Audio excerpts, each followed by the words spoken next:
এপাং ওপাং ঝপাং, সুর ধরেছে পটাং, ব্যাং ডাকে গ্যাং গ্যাং, হাতির কত বড় ঠ্যাং।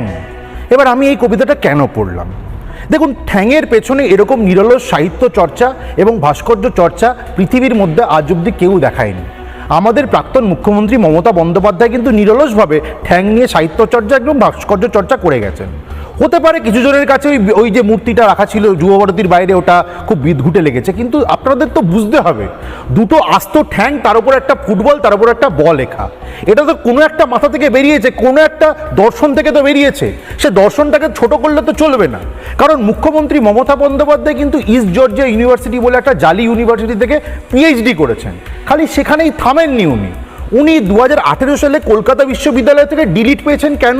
সাহিত্য চর্চা, ভাস্কর্য চর্চা, আর্ট অ্যান্ড কালচার নিয়ে উনি ডিলিট পেয়েছেন। ওখানেও থামেনি ব্যাপারটা। 2023 সালে আরেকটা প্রাইভেট ইউনিভার্সিটি থেকে উনি সেম কারণে, মানে contribution to art and culture, সেই কারণে ডিলিট পেয়েছেন।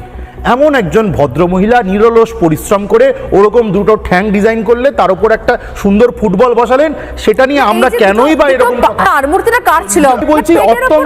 দিদি, অত্যন্ত অন্যায় হচ্ছে। এই ভারতীয় জনতা পার্টি তথা পশ্চিমবঙ্গ সরকার, আমি বলছি স্বৈরাচারী, ফ্যাসিস্ট, অমানবিক। মুখ্যমন্ত্রী তৎকালীন তার ডিজাইন করা একটা সুন্দর দুটো ঠ্যাং, তার উপর ফুটবল, তার উপর বল লেখা, এটাকে এরকম ভাবে সরিয়ে দিতে পারলো?